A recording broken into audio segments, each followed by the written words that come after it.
बुढ़न गोंके आंजमोग कना ᱟᱹᱰᱤ ᱵᱮᱥ ᱟᱸᱡᱚᱢᱚᱜ ᱠᱟᱱᱟ। तेज नवा सेकंड जून रे सेलेद अकान अब जीवन मुगा पर सहित करिए सलकान मुर्मू तलाते मैडम सुमित्रा मुर्मू और जोतो राजरन के सिंगल कार्यकर्ता को तीन से कोई सनम को सिंगल जोहार इन बजन टू असम फोन सिंगल वाइस प्रेसिडेंट गोंके असम रे पुट लेकाते तीन अब असम प्रदेश अध्यक्ष नितो नडपरिया टेलीग्राम मीटिंग असम रे इकते में चला कर नितो रानी नवा को अब सिंगल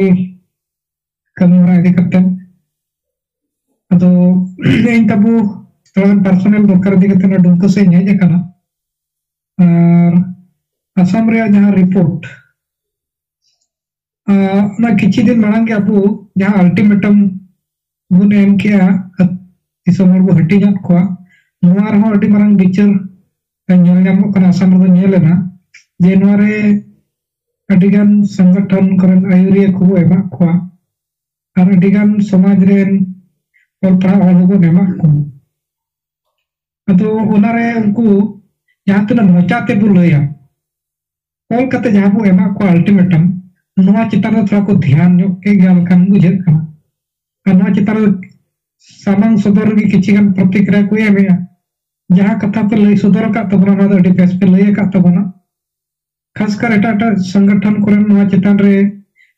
नवा जतो दो मुद्दा असम रे एटा संगठन को रोड गया एनकन सरना धर्म कोड अब न्याम मा से धर्म मान्यता न्याम तबन नवा रे दो कोई संगठन ना मुद्दा रे हो बनु अब ओना खातिर आले असम रे अब संगल से कोई नवा मुद्दा अब फाइला तब लईया से दिसम रेन हर से अतुरेन हर हो नवा को मेनेया जे संगल वाला दो धर्म रे मान्यता रे कथा को लई और अब ना पुस्तक लई काट को मीटिंग करे मान करे जे धर्म मान्यता बाय नाम का तबन खातिर आबुरेन सांगे हर दो एटा एटा धर्म ते को दर चबाएआ एनखान मी दिन ला अबु आदो नवा कथा दो अतु दिसम रे विचार बोलो आकना अदो नेलोक कना नय दाराय कान 17 मार्च को जापो प्रत्येक जिला रे जिला मुख्यालय रे जहां सत्य प्रदर्शन अब दोवा का नरे होयतो एटा एटा संगठन को तहा बाकु गणो गया एका अतु अतु खोज हड़क निया दावत किछु को गणो लेका बुझे कना से कथा को एमेआ नवा मिटी कथा आ दोसा दो नय नितो मजीब बदल को और अतु बु बचावा नवा कथा ना नय हला मंदर कोई रकाब कानते नवा ना ढेर दिन बांग हुए कान तबना नवा हो नितो बय बयते अतु ते चला लेन खान अतु हर नवा को बिचेरा माने जहां को मंजी कना प्रथम दो उनको को बिचेरा रे चेत बाले गाने ते आले बदल रे को करुटोय चेत बाले जुते ते से चेले बड़ी केते ओना कथा प्रथम को सेंद्रा आदा अब से कबले को कन आशा आशा जति धर्म रे कथा बापे kan बापे गणक kan नवा खातिर ओको आशा आशा जति धर्म रे आरवाड़ा से गणोआ उनकान हर बु मजी को उनकान हर मजी बु खोजो कना नवा कथा को फायला तो लई दाड़िया कना अदो नवा मजी बदल और अतु बचाओ नवा टा बेचेर जना जतो टला धरी बंत तो बांग सेटेर कना अब प्रयास अब नवा हडी उसरा बु नवा लई को किछि दिन मांगे जेतो अल्टीमेटम को एम का ने तो तू चलाव कते मीटिंग रे नवा कथा तो अब लई को कना अदो टीचर दो हर को तला रे aku motor ko bicar kate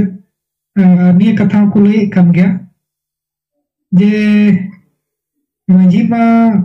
khas कर असम रे अधिक कते तो नुका maji को मा aturan को हर को कुसी कते maji बना को अदो जे तो नुको तो बाकु बढ़ाया आशा आशा जेती धर्म रे बिचार दोन कोटे बांग है जकना से अतु हरवन वादा बाकु बिचार कदा के जतो को समान गया वो असम रे माने मजी है इनकान गया अतु हण को इनकान गया तो आशा आशा जेती धर्म रे उयर बिचार दो बनु अदो ना उयर बिचार बनु रे मूल कारण दो कना वो संगेल होनो मते बाबुन प्रवेश कना babu प्रवेश का तहना बाबू सेटेर काम तहना ओना खातिर ते उनको अतुरन मंजी चाहे अतुरन बाद बाकी हर को नवा चेतार द अनजान को तहे कना अदो नितो अबुआ कमी हरा ñelte आवे लेतार अबु बन मीटिंग लेतार अबु बन विजिटेड नवा अधि कते और संदो अतु अतुरे पड़ाव कान गया अदो नवा रे रिजल्ट नोय अबु जहां अल्टीमेटम नेम किया माजी बतल रे कथा बुलई किया नोय रे रिजल्ट चेल का को गड़ो बुन करा तिना को विचार कते को नाम दरे दा से को नामेआ और ना दाराई कान अब शक्ति प्रदर्शन खगे अब रिजल्ट बुन नामा तिना को गड़ो बु कना अदो गंके इसे को दो निना कथा लई कते गिना खाटो गम बडे मुचे दे मा दोलाते सना को जमा प्राय जुमरम सेलेक्ट को कना ताबन वाला कितना तरह है अदो अम्मा अपुर मुनंगम लाई खान बाबू मुर्मू जहरी गंके जोहार हेलो अलिगे nyutum do baburam Murmu indali alige nyutum do baburam Murmu ado babu Murmu gili olaga oldo ado aline boram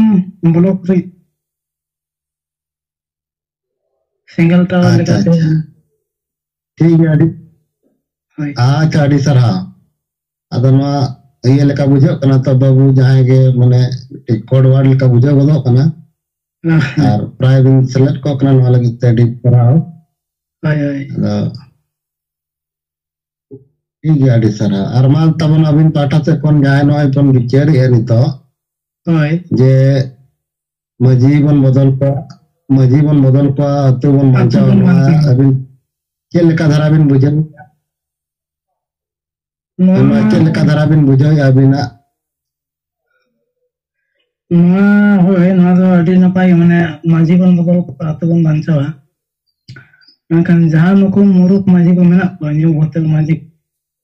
अगर नुकु आको राज लेकाते तंद आतो को मेना को मेनखान आतो ना कोनो जिम्मेदार लेकाते तो नुकु बांग को कमी करना ona ikate agan atto ko nuka chai mina mane nuka guju rastar mina abo samaj guju hor mina ado nuku bodol ko ge ya mane cha nuku bangso parampara khai ko hei agu kana ar nuku do actually ako pet poribar lagi ko nyele samaj na do kono nuku do okare mane abo jati dharam asa ado kana metak kana नवा को जिनिस नुकु कोनो खोज खबर बांग हतावा सिर्फ आतुरे अपनार राज लेका को तायना आर नुकु दो भाई भांडन बापला छटिया हांडी ओना को लगी नुकु दो माने कमी केना को नुकु दो बदल को गे हिवा नुकु बम बदल को लेका अब आतु माने बाय बांचा है से समाज हम बायला से बासन दारे अब नवा को कमी रे वैसे छोटे मेना लेगे अगर नित दो हर वैसे को विचार नामे गे तो निये को लेगे तो अलिंग कथा नहीं मुझे दे यार उनके ठीक है अड़ी सरहा बाबूराम मुर्मू हाय ठीक है अदो माता बन नवा कमिया बन दिवाल लिखन को ताबन ना बड़ाम ब्लॉक को जदी पूर्वी सिंहभूम आपे पे कराव दाड़े आपे अभी पे आबर सिंगल नेता को ताबन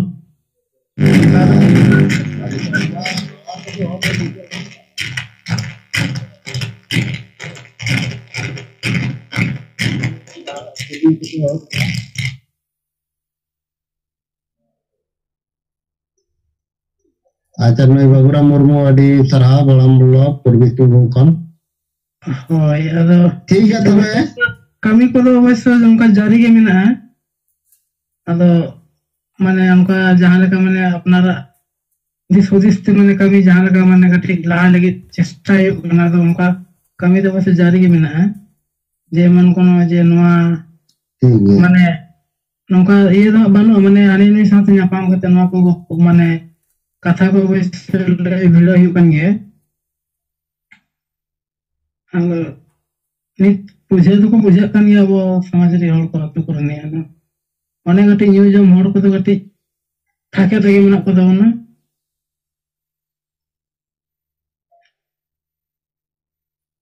तो उनके लिए को कथा करते हैं दोई है ठीक है अड़ी सरहाव अड़ी बेस कथा जहां अबिना बिचार के रिपोर्ट को अंजम किया ना लगी ते सरहाव जोहार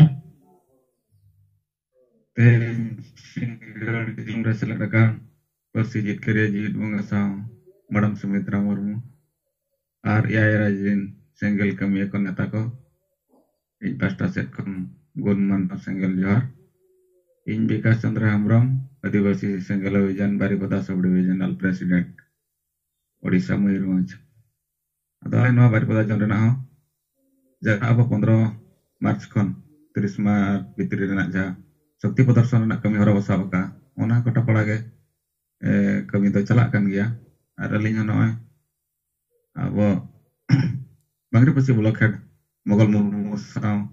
लगातार कंटिन्यू के kami nalinya tehnya miti kuliana bangre pasi blok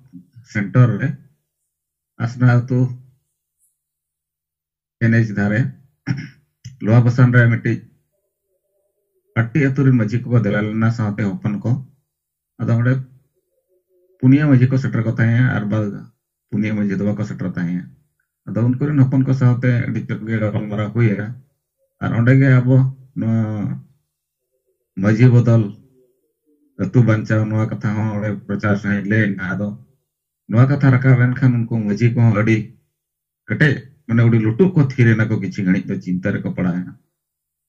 ado unko bistar sai lo le bujahat pa ar unko ko bujau jam kia ado ako gina aro ghat pargana saate niya bukti na ukarila tung puluk ko noha ka ado ko mene igya ala konohol ko ngape arte gese joto ko hailena inkani nelo dana sange ko hijuk ya ape hijuk pe anode no gapal marabon dusra bon pia ado jatina kapal marabon ali positif gana ar wala direct dona ale kapal perang sepa perang ali singkat kina jaga no sektor jaga kicho ko jaga korena no in all rakawa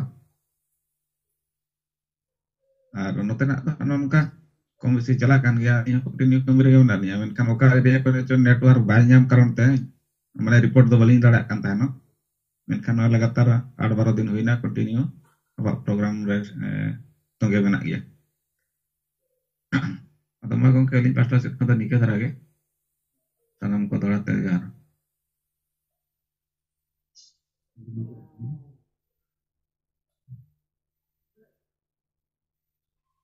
tas anjo mo tana masa ranyo kan atau noaje punya maji ko hetlena atau noa nara cekata anjom kate बहुत तक थोड़ा माने चिंता renew रहना चेता ये कारण ते उनको तो कुछ चिंता है उनको तो सर नौकना गपल मरांग बाय हुए कना और कमी बाबा को कमी kan गया भांडन बपला चुटचटे नहीं नंग गया मेनकान समाज बांचाव लेकना कमी रे दबा को हेरो चिंता करता है ना अदो ओना कथा आपे पे लेयत को हाँ सर ना तो पूरा विस्तार से ले लिया ako set ko noa ko men kia nongkana gapal marau do jahat tinange pargana ko wa ko sala le dulu bakana kintu nongkana gal marau do bako le kawal lagi nitawi acha ठीक है mane ado ako noa स्वीकार किया Chico noa kami लगती है हाँ sir स्वीकार किया को अंगा ako mulama स्वीकार हुई ko to Rasa-rasa ko bancaw लगती है bahkan atu समाज bujua तो ona kata aku ko bujau tare akana हाँ bujau tare ada ko sir अच्छा ठीक है aku teteke ko lay kiya na gapa yang oka helo chana ko duplu par ona ghat pargana ko ate ᱟᱫᱚ ᱠᱚ ᱞᱟᱹᱭ ᱠᱮᱜᱼᱟ ᱢᱟ phone number ᱠᱚ ᱮᱢᱟᱞᱮ ᱯᱮ ᱟᱞᱮ ᱚᱠᱟ ᱦᱤᱞᱳᱜ ᱞᱮ ᱫᱩᱯᱲᱩᱵᱼᱟ ᱚᱱᱟ ᱢᱟᱲᱟᱝ ᱦᱤᱞᱳᱜ ᱨᱮᱞᱮ ᱯᱷᱳᱱ ᱟᱯᱮᱭᱟ ᱟᱯᱮ ᱦᱤᱡᱩᱜ ᱯᱮ ᱟᱨᱦᱚᱸ ᱫᱩᱥᱨᱟᱹ ᱛᱮ ᱚᱱᱟ ᱵᱤᱥᱛᱟᱨ ᱥᱟᱺᱦᱤᱡ ᱵᱚᱱ ᱜᱟᱯᱟᱞᱢᱟᱨᱟᱜᱼᱟ ᱴᱷᱤक गया और नोआ वाल राइटिंग इति कते इन्या नोआ सजेशन अतु अतु रे बो ओलमा माजी बो बदल को अतु बो बंचावा उड़िया अक्षरते ओलचिकीते रोमानते बांग्लाते जाना हिंदीते आदो अतु भीतर हबी नित बाबू बोलो एहबका नित बाबू चर्चा किया आदो मेन रोड रे यहाँ रे मारंग काथ निलो मारंग मारंग ओलमा मेन रोड रे उनका के ब्लॉक ऑफिस सुर रे बस स्टैंड रे बाजार रे हाट रे माने ओना कोरे काथ ᱧᱟᱢᱚᱜ ᱟᱥᱮ ᱚᱱᱟ ᱠᱚᱨᱮ ᱚᱞ ᱠᱟᱜ ᱠᱷᱟᱱ ᱦᱚᱲ ᱟᱹᱛᱩ ᱨᱮᱱ ᱚᱸᱰᱮ ᱠᱚ ᱦᱤᱡᱩᱜᱼᱟ ᱤᱱᱟᱹᱠᱷᱟᱱ ᱚᱱᱟ ᱨᱮᱞᱣᱮ ᱥᱴᱮᱥᱚᱱ ᱥᱩᱨ ᱨᱮᱭᱟᱜ ᱠᱟᱸᱛ ᱠᱚᱨᱮ ᱥᱮ ᱵᱟᱥ ᱥᱴᱮᱱᱰ ᱥᱩᱨ ᱨᱮᱭᱟᱜ ᱠᱟᱸᱛ ᱠᱚᱨᱮ ᱚᱠᱟᱨᱮ ᱦᱟᱴ ᱦᱩᱭᱩᱜᱼᱟ ᱟᱨ ᱢᱮᱱ ᱨᱳᱰ ᱨᱮ ᱟᱨ ᱪᱚᱠᱤ ᱠᱚᱨᱮ ᱢᱟᱱᱮ ᱪᱚᱠ ᱨᱮ ᱛᱚ ᱱᱚᱣᱟ ᱠᱟᱹᱢᱤ ᱞᱟᱜᱮ ᱵᱚ ᱮᱦᱚᱵ ᱢᱟ ᱱᱚᱣᱟ ᱴᱷᱤᱠ ᱜᱮᱭᱟ ᱚᱞ ᱥᱟᱨ ᱮᱦᱚᱵ ᱞᱮᱱᱠᱷᱟᱱ ᱱᱚᱣᱟ ᱚᱞ ᱯᱮ ᱮᱦᱚᱵ ᱞᱮᱠᱷᱟᱱ नुकु माजी को पे हुआ कर कना पे गलमाराव को कना तोबे को बुझेगा अदो वाल राइटिंग मेन जगह रे हुइलन खान ओना खबर उनको ठेन सेटेरोका अकोरिन गिद्रे को पेड़ा को वकना तुरिन को नारे सेंगेल वाला मन उनका को ओला कर दो माजी वो बदल को तू वो बंचाव इन खान को बिचारा ठीक है मां विकल सरी सरा ठीक है सर लेना ऑल राइटिंग गप्पा को गले एहब अब सेंगल रिन कमिया गे उनकिन बारे पेंटर मेना किना उनकिन हालिन गपालमाराव काटना गपा खन ओना सेंटर जगह रे ना किन ऑल रकावा ठीक गया और जते जोनल हेड को और जिला सभापति को ब्लॉक सभापति को अपे बुढ़न मडिले पे तीन अतुरे नवा ओलेना और प्रतिदिन अब सिंगल जूम रे थोड़ा रिपोर्ट वो लेया कि नित हबीते 30 अतुरे ओलेना 50 डेली अब ना रिपोर्ट वो ले लेका अब वो बड़ा ही हम दड़े अब प्रोग्रेस ठीक है सर ठीक है मतलब अच्छा व्हाट्सएप ग्रुप में मिटन ओलिंग येल किया कि सिंगल माजी वो बदल को तू वो बंचावा नवा नारा को ओलेगा प्रचार नवाते सिंगल दिन होड़ना अतु बाको बोलो अचो अकुआ अदो नवा बाको ठीक ला नवा चितान ले जहां को तब चेत मेंशन अपया के नोका बो और लेखन अतु बाको बोलो अचो चेत रियुआ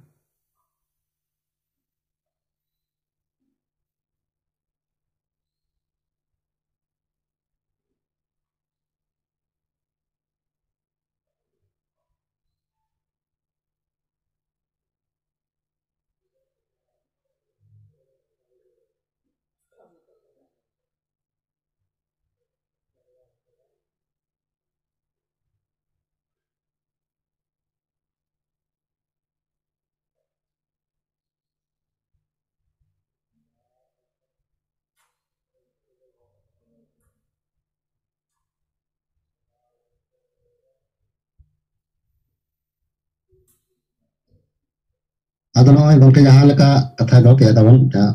ada no cheta do inya men do je noka jahan ko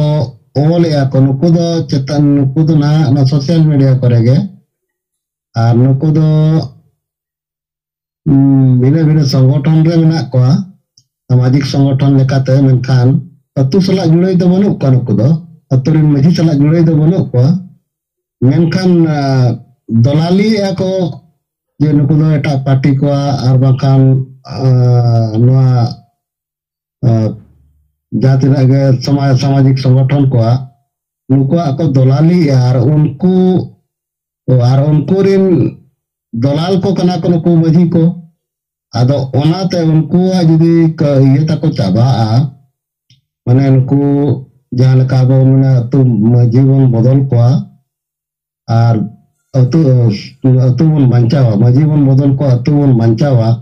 नवा कथा बन मेन खान दो नवा दो तारको को कान के उनको जहाँ सामाजिक संगठन करे जुड़े मेना को बाकान पार्टी करे जुड़े मेना को उनको तो लगे को बुझे दाड़े कना चिकाते आको दुकान चाबा बाकान मिट्टी जाको ये जितारे पेट परिवार स्वार्थ मिट्टी तको मेना ओना जितारे आज हिजू करा तो अदो उनको दोनों को नका को रोड गया को मेनखान अतु रिन दो नवा दो उना दो बाको विरोधा जेहेतु अतु रे नका मजिया माने मिट्टी जे चला कना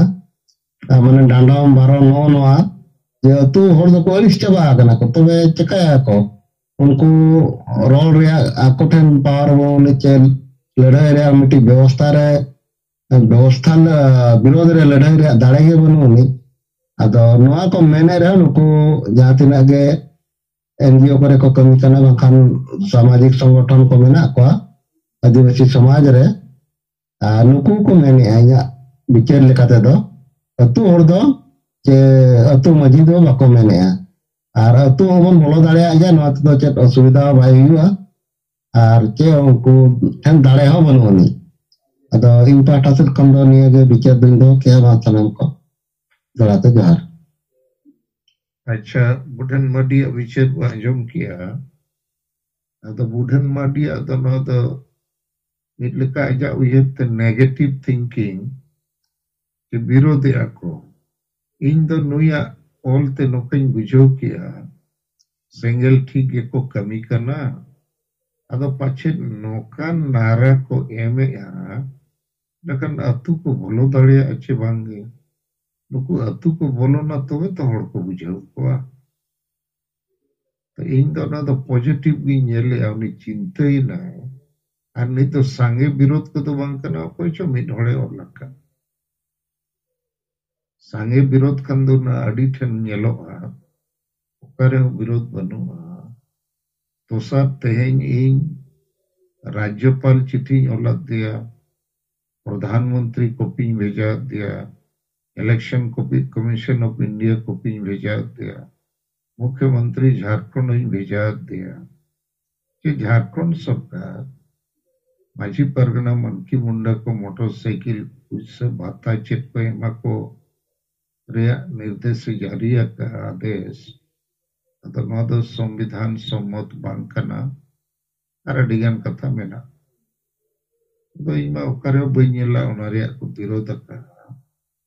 गोटा व्हाट्सएप करे ओना दो अपलोड करना और आते नाते ईमेल करे हो तो विरोध लगित खनमा जन कारण ओडिगम विरोध का खन ओना दो होचेते बुझेओ तो इन्या उयहते नई जहां मिद होड़े ओलका व्हाट्सएप रे जे नवा नारा माझी वो बदल को अतु वो बंचावा नारा कारण ते पाचे सिंगल वाला अतु बाको बोलो दाड़िया और सिंगल बाको बोलन खान अतु चेल कर हड़ को बुझेओ को उनिया कॉन्टेक्स्ट दो इन्या हिसाबते नो अकन अतो एन रहो बाकी को अपिंग कुलियत पिया मसे नवा चेतन रे अपिया चेत हुई है नवा नारा कारण ते आबो को सिंगल दिन आयुरिया कमिया को अतु बाबू बोलो दाड़िया चेबो बोलो दाड़िया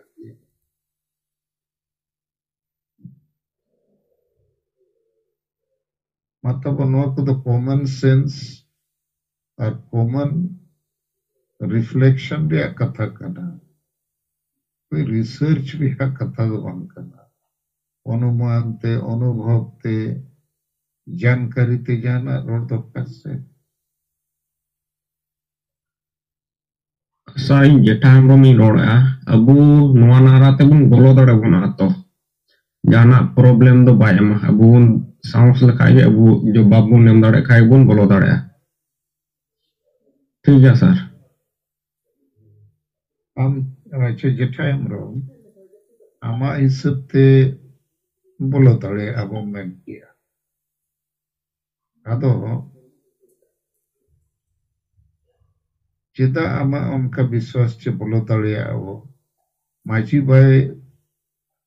माने विरोध दाड़े आमा विचार ते बाय विरोध दौड़ा गोंके चेदा से खाली नाम मात्र मजी ना को कामरन मा बनु को बुना बकु कामे करना ना जवाब बुन एम दड़े को आर अब बुन कमी दे बांग। अच्छा अच्छा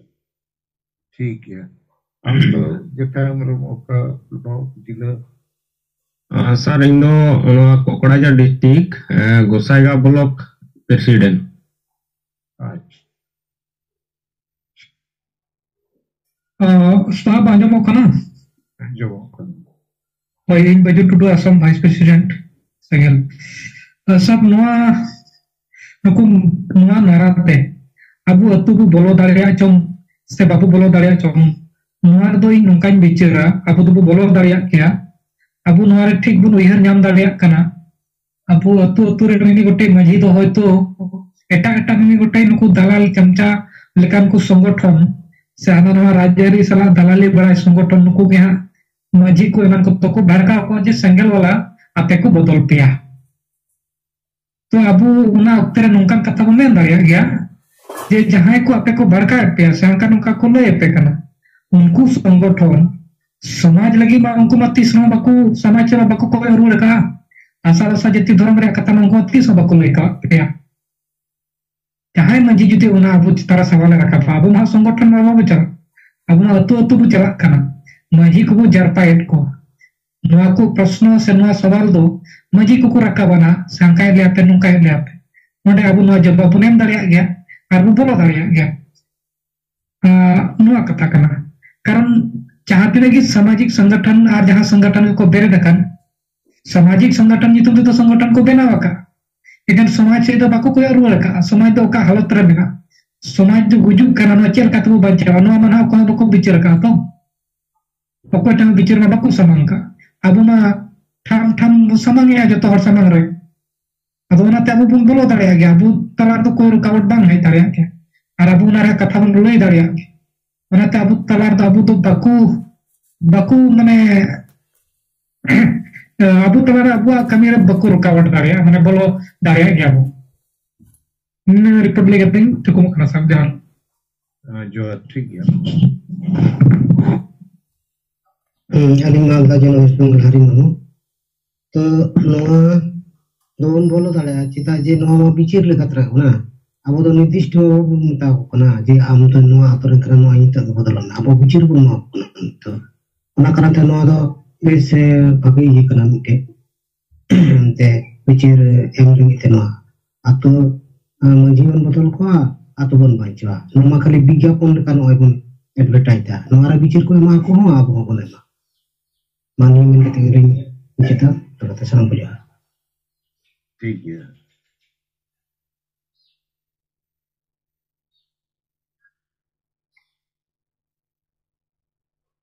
जोहार इन सुंदराम सोरेन जमशेदपुर खन तो आने kan गया तो जो कना हाँ तो नितो जहां गलमराव चला कना जे नोए आतु बो बोलो दाड़े आसे वाना आदो आतु अबो बो बोलो दाड़े आर ओना पिछे रे तार दो नोआ मेना कारण ओड़ा इच्छा तो मेना मेनखान चे लेकारे नोआ हुई माझी बदल रे इच्छा तो मेना मेनखान चे लेकारे नोआ हुई आदो ओना रे कारण दो इन नोआ मेन दाड़िया कना ते बारिया रिपोर्ट इन ᱧᱟᱢ ᱟᱠᱟᱫᱟ ओना रिपोर्ट दो नोआ कना माने बारिया पुलिस दिसोम रे गुरलक कना नोआ हांडी वाला मामला गुरलक कना दिसोम रे और नोआ माझी वाला मामला हो गुरलक कना आदो नोआ रे दिक्ता जत्ता उदाहरण दो घाटशिल एरिया रे नोआ आसना पंचायत ओना छात्रा बुरु रे चलावन 24 तारीख बिदु चंदन बोंगा बुरु ताहे कना आदो ओना रे ना छात्रा बुरु ठेन ओना रे ओलो पढ़ा कोड़ा कुड़ी को संगे को जावरा लेना और नुकु माजी परगना महल दिन किचुगान हर को चलाव लेना जहां दो बहादुर सोरेन आदो ओना रे अब मिड शर्मा मांग बो मीटिंग लेता है नोआ एनएच से दोभारे आदो आबो सला दोन को आदो सगे दो बनुआ मेन खान ओंडे जहां कथा को रखा बिना ओंडे मा बोंगा बुरु दो हुई ना मेन खान हांडी बोंगा मा बनु हांडी दो बाको बोंगा ले आदो किछु गन होर उना नेगेटिव सॉल्व को रखा किया उना बड़ाई कते उनको दो आबो रिन दो को बंद नोडे हांडी बोंगा मा बाले लिया गुरु गमके मा मनी आराम लेका किछ बो बोंगा लेकिन चेल करे नौका परिवर्तन दो हुई ना माने हांडी मा जरूरी जिनिस कना अब बोंगा बुरु रे लेकिन हांडी की बाय नेलो आदो ओनारे माने आपको तला रे उनका ना हुई कना माने अपाल करिया लगे नेगेटिव क्वेश्चन ना मोहर ओनारे माने के और बक्सिया कना आदो ने मिटिक कोड़ा मेन किया नुई दो उना डोभार नि जे ताहे कना अरे उनी मने अरे सलखान मुर्मू कोटे चला कना और उनी बंदो वका माने उना पब्लिक तला रे उनी ले के आदो ओनारे माने सलखान मुर्मू रे कथा और हांडिया कथा दो गुडल दोसर दो मजी हाल रे नोआ ओटका चित्र रे लोवाडी अतु रे माझी मिटी जे गोजेना उनी गोजेन बाद माझी उना माने इलेक्शन रे उना रेपेज हुई ना आदो उनको वंश परंपरा वाला को मैंने वंश परंपरा वाला के हुई पर बाकी एटा को मैंने उनका बाइक भी दड़ी जानी तो वंश परंपरा तो बाइक चला आदो वंश परंपरा बाइक चला मिटी उन तो रेलवे को रिटायर करना रिटायर साथे तम उन्हीं को बनाव के दिया मैंने और पढ़ाओ पढ़ गए लेकिन मारे डहार लेका बनाव करते मारे डहार नहीं लिखा गया लेकिन उन्हें के बदल रे बेटी जे हो बेटा अब तो उना को बाबू चलाओ करना चलाओ दो लेकिन उनारे रिपोर्ट दो ले किया नई किरम लोआडी रिलीज कर गया आदो नितो दो उना कपल मरा चला कने जे बंश वाला तो बाय चला माने बदल ते गयो आदो नुई ओंडे तो विरोध तो नवा होई कान था नुई मैं जीवन भरे चाकरी किया और 1 करोड़ को बढ़ती टका रिटायरमेंट नाम फिर नुई नोडे समय बितो लगे आरो मजी अनकन आडीगान हर तो बाको कुसी कना लेकिन आडीगान हर को बनाव के दिया मेनखान माजी को बनाव के दिया नवा मिटी recent ray report RMD report दो पोटकार या करना अब मारे नेता खुदीराम बेसरा उन्हें ले किया है नो हांडी रे बात तो चला करना तो रिपोर्ट का क्षेत्र रे माने हांडी रे जरूरत लो जहां लगी ताहे कना मांग नितो मा हांडी रिया मकसद मा बनुआ नितो मा ऑल पढ़ाओ माने नौका ना बुद्धि विचार रे कथा करा दो हांडी रे जहां उद्देश्य ताहे कना ओना तो चबाए ना कारण हाड़ी न्यू कते गाड़ी लेकना दिसे कते गाड़ी लेकना बाइक जी कना ये तो जाएगा अदो ओना रे माने तो सो जामे जे नय आकोते आतुरे माझी को बदले के मेनखान मारे जुग लेकन कोगे को बदले को मारे उहर लेकन कोगे आशा भाषा जाति वाला धर्म वाला दो बना मेनखान माझी बदल रे कथा और वंश परंपरा बाय चला ओना ठीक और दोसर दो नय जे हांडी को बंदोया नोआ रे कथा नो गुल आदो ओनाते इन मेन दाड़ेया जे नोए जे अब जहां बो मेनी वाल रेटिंग हुई लेन खान के माने ओंडे ना समर्थक को सपड़ावा और विरोधी को सपड़ाव गया लेकिन वो ऑल लेखन गे माने आडिगान जिनिस ओंडे माने जेलियामोआ माने रिएक्शन ओना रे आदो ठीक गया मा जोहार नितो बकरा दो जोहार ᱟᱨ ᱥᱟᱨᱦᱟᱣ Halo, anjamok kana? ᱟᱨ ᱡᱟᱦᱟᱸ ᱟᱸᱡᱚᱢᱚᱜ ᱠᱟᱱᱟ Aling Dombur Murmo, Kamakia Blog, district kana. Koni laya. Tehin baran ka report hai na jon kage. Konte ke ko lein jan ado konte kana na Dadra gati re kinumuda tu re ni nama hor. Ada miti kana bhonja chika pe thir na che leka. Ende kana banga balet tira kana chalu akan jale nuka danan jale mente. Ar emene tahana program ko ka kore huyo mente. Ado mita kana huyo gya nadre theu ka kan ka ekne.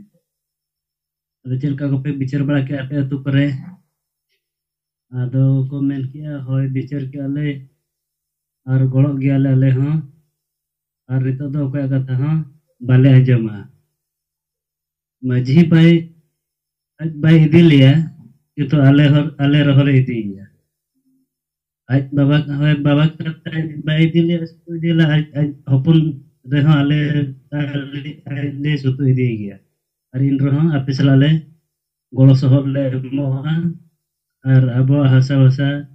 yati dharmon bancha dohoya mente ko mena ya. Macam min thija mai tai kan tabe bon ar ko hiju kan ale le hiju sino iya pitne sino ada ko mena theu kai oka jaga pe theu kai ana kai di jona ale pena ar ona jaga le ale hole seteroa unka ke Macam tak kena hotu mahan ale theu kan theu na ale ale le rola bina mente ar meta utri konka ko le adinya ona kujinani ature uni ha onka ge ajti ke phone nyam kidinya emti kana ar leka bon malang se chala lega do hor do bon nyam iya bena di ache banga ente ka chit katha chit bena bang aba na je April 7 bon railroad chaka jam re bon mene tahanda adim dai kana gomke ona ho theu ka kan dia ar aba na noi jab marma 15 na ona metale theu ka kan ka het ni acha thik gya dokar bo chala angka ya adim metai kana jodi sagel bodo ka ina kana abo na kama ke na bon theu ka ya makanya sur par gya ar jodi sagel jo bodo ka gel hol kam bodo ka ina kana kana isa daya to na waran jaga ta dana mana odo ko ale majhe bahoy rebenuna ar ale hole metai kana abo do na lagit te do joto hol gebon chala unka ke go ante kana hoto be ale le apela na tabe na aku le kate riya diri mucha do ke jar ge Johar Kamakhya block मैंने ढेंकानाल जिला उड़ीसा है ठीक है माडी सरा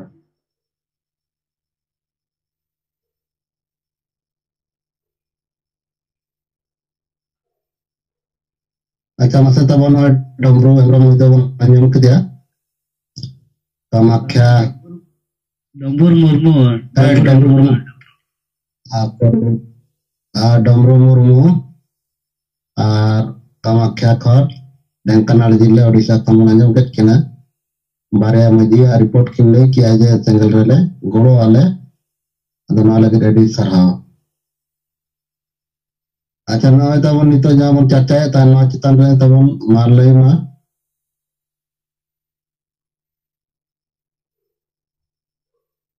इन प्रेम सला मुर्मू कुल्हान जन जहां नितो मंझी बदल इदी कते अतु को बोलो दाड़े लेकन कथा बोलो दाड़े गया बो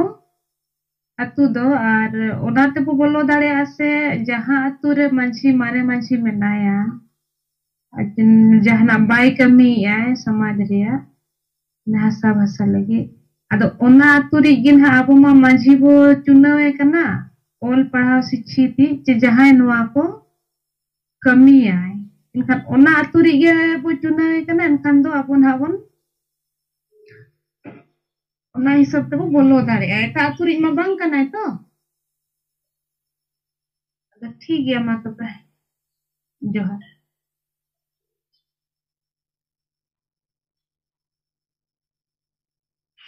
agak prem salam di sarau agak bicara saudara guna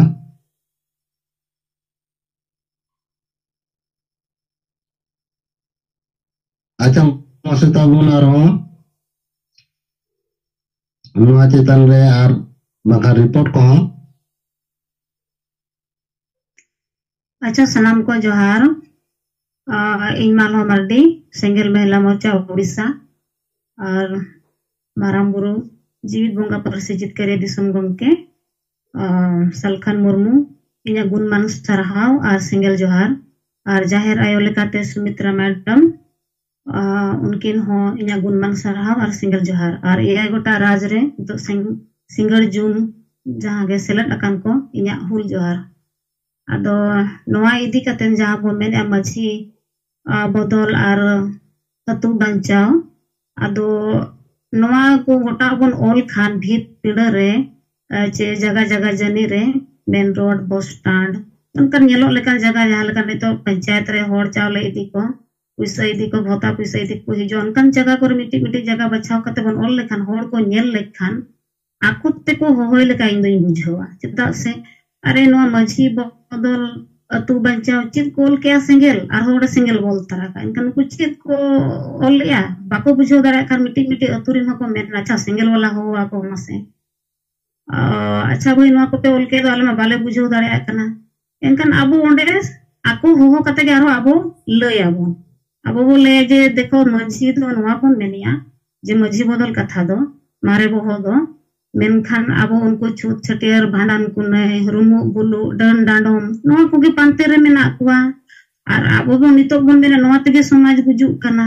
एनखान अबो बदल से बांगे एनखान अबा जाति धर्म भाषा भाषा मन सम्मान इज्जत आबादी रोजगार चास बास बंचाओ नोआ लगत मझी में बाको कमी कना तो एनखान हनकु लगत बोन मझी बन बचाव कुआ चे नोआ को लगत बोन बचाव कुआ एनखान अतुरिन होड़ गी को हुआ बन अतुरिन गी को दूध जरा कते को दर पारबुना एनखान आबो नोआ को बो लय लेखान एनखान को बुझो बांगा सरी गे नोआ ते तो समाज नितो नय बुजुक कन गया ओकोय रुमु तो बाको कुसी कना तो दिसम रे उना माने 8-9 हजार महीना एम कते गिदरम पढ़ाव का यार रुमु एम चतिया चे बुलु एम चतिया ना को तो बाको इच्छा या कोई हो मेनखान नोआ को नुकु को परंपरा नोआ को दोहो अगु का तो सेदाय खन ओना मेनते के से को होड़ को बढ़े कना नोआ कथा को तो आबो बो लय लेखान उनको को बुझाव लेखान दो ओंडे गे आको गे को विचार तुदा बाना सरीगे मझी दो नोआ को जति धर्म हसा वस्ता हो कमिते हुई आएगिया और जेतु न अतुरनी लवड़िया कनाय अदो इन पाटा खन तो नोआ गे दोहो के आर नो डम्बरू मुर्मू जहां मेन नुई तो कामाख्या नगर आले ले चलाव लना थन प्रेमशिला मुर्मू को साणे मर्दी को अदो अडी गोरो ला आय ने दो गोटा आय गे कोचा कोचा इदी ला ले यार कुजरी नरी जहां मेन के ओंडे मा अडी को एक्टिव गया को उनको तो आपको कोते हो नोय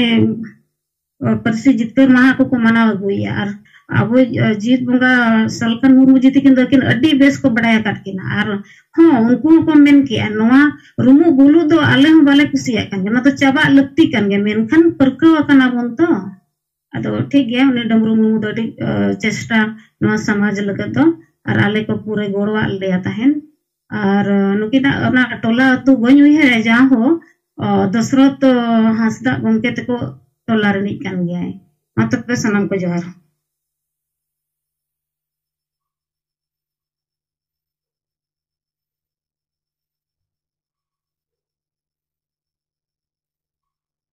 अच्छा मालवा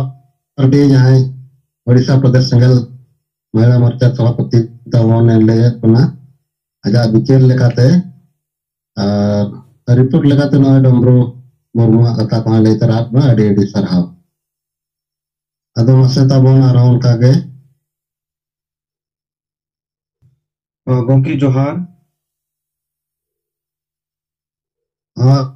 जोहार Kihnya singar jumribu select akan Jiwit Bunga Persijit Kiri Disem Gongke Manutan Salkan Murmu Salak Madam Sumitra Murmu. Ar sanam gongke ku malang riset kon johar. Insahon Hemro Masam Ponot Senggel Presiden. Riset kon report lekate do noagi nooi jahan itu abo. Majibu bodol kuwa atubu bancawa. Noa jahan nara. Nara do inya uihir te nara subung do bang noa do mitten bicer kana. Ar noa bicer te somajre gula makan somaj ajaduk legit mitten marang bicer kana. Ar noa bicer legit te nit na gotage abun abun ole Ar ona lekate ale Asam reho sanam blok komiti jila komiti ku noa nirdesaka kuwa. Protikti ungkan jagare olok ma jaha kore do hor ku sangi ku dara badaya nyeloa. Blok office sur, bus stand sur, highway sur,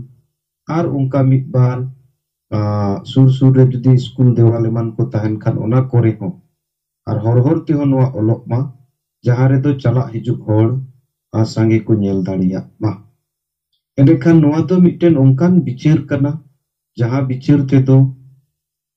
takijok giyai mane jahanak jenis ke une mitten ku mena je hahara jenis. To hahara jenis do jahai beste bai badai reho onde uni setero mane kurumutu ya chit kana ungkan jenis tu ku leet kana. To noa do mitten ungkan bicer kana abuak noa santal somaj ajadok legit bicer. Eken nara sumung do bangka.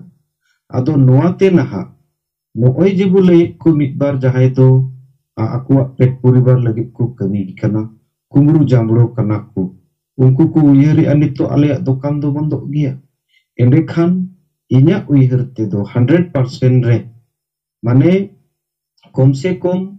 10% gan aturi do noa ku cetan re. Mitbar jagare jarur abu tinggu gande bu nyam daria. Ceda abuak noa bicer ria uddesho do joto ठीक gya. Abu jaha bun le kana uddesho te bu kami kana ona ho ठीक gya. Ikan nuku do etak hor etak koi pin ku marawakat kuwa. Ar onate ale do chet ho bale anjuma mutote senggel nonde alope bolo. Kitu 90% ature do noa baku birod daria buna. Mabun setel daria gya. Ar nit do ol padhaw juk kana endekhan noa bicer te gota tadi seterok gya. Ado ungka nojor te indo noa inyel jamek kana. Cedak se jahare ku mena bole mitbar katha bonga ku tahen kai bhut ku tahen gya. To moj hor ku tahen kai badij hor ma ku tahen gya. Endekhan pura te badij bang huyu ungka ho bai huyu gya. Lekin ona badij te negative do bai huyu positive gya. Jahatina ungku ku birod reho bicer do seterak kuwa je are single wala ma ku menet kana majhi bo bodol ku atu bu bancait ko to arti muskil riyak katha. Mane bayror reho uni ontor doy ror taya ungkan bicer kana noa do. Ado noa te ungkuwa ontor jibire hurungok lekti gya. Endekhan jahatina abu bu kami agu ka sahepa nitritto re. Noa ku jenis mit prakar te judi jahai nyela. Endekhan uni do nongka hoy atkara. Ci adibasi single obijan do somaj piche regi lagawa kana. Ar nonde ge uri se uri chet kucho hana noa ceka badai kana. Mane mari uihir mari biceran hor. Ungkana ungku mitten negative thing ku agu daria gya. Lekin ona negative thing do positive re bodol lok kana abu ona do kami kate proman bu nyel kia. Ado ungka nojor te noa indo nyel nyamek kana. Ar dusar ale ho Asam re puru noa kurumutu menak leya jate jan tak atu dak noa abuak bicer seterok ma. Ar una lekate gapa do naha abu Tamulpur jilaren Mohila Morcharen Presiden, Senggel Mohila Morcharen Presiden, Promila Tuduak Netrittore, Tamulpur Jilla regi aku atu surre, pray 5-6 atu bilau kate miteng galmara hohoa kana, ar ode inyoin seterok kana, ado in ona onde katha seter len khan. Abuak jahanoa majhibu bodol kuwa, atu bu bancawa noa katha bes sahit te bujau pure kurumutu ar onde khon ho mitten noa disum re prachar chalak ma noa ria in kurumutu ya. Ado baki do kami hora ku thik gi chalak kana gongke ikan ᱱᱤᱛ ᱫᱷᱟᱹᱵᱤᱡ ᱛᱮ ᱚᱞ ᱨᱟइटिंग ᱫᱚ ᱚᱠᱟᱨᱮ ᱦᱚᱸ ᱵᱟᱭ ᱦᱩᱭ ᱟᱠᱟᱱᱟ ᱤᱧᱟᱹᱜ ᱟᱥ ᱛᱟᱦᱮᱱᱚᱜ ᱠᱟᱱᱟ ᱱᱤᱨᱫᱮश ᱦᱤᱥᱟᱹᱵ ᱛᱮ ᱡᱟᱹᱨᱩᱲ ᱜᱮ ᱜᱟᱯᱟ ᱠᱷᱚᱱ ᱱᱟᱦᱟᱜ ᱡᱟᱜᱟ ᱡᱟᱜᱟ ᱨᱮ ᱮᱛᱚᱦᱚᱵᱚᱜᱼᱟ ᱛᱚ ᱱᱤᱭᱟᱹ ᱠᱚ ᱠᱟᱛᱷᱟ ᱞᱟᱹᱭ ᱠᱟᱛᱮ ᱤᱧᱟᱹᱜ ᱦᱩᱰᱤᱧ ᱢᱟᱪᱷᱟ ᱵᱤᱪᱟᱹᱨ ᱱᱚᱰᱮ ᱜᱤᱧ ᱛᱷᱩᱠᱩᱢ ᱠᱮ ᱟᱨ ᱤᱧ ᱢᱩᱪᱟᱹᱫ ᱠᱮᱫᱟ ᱜᱚᱢᱠᱮ ᱥᱟᱱᱟᱢ ᱠᱚ ᱫᱚᱲᱦᱟᱛᱮ ᱥᱮᱸᱜᱮᱞ ᱡᱚᱦᱟᱨ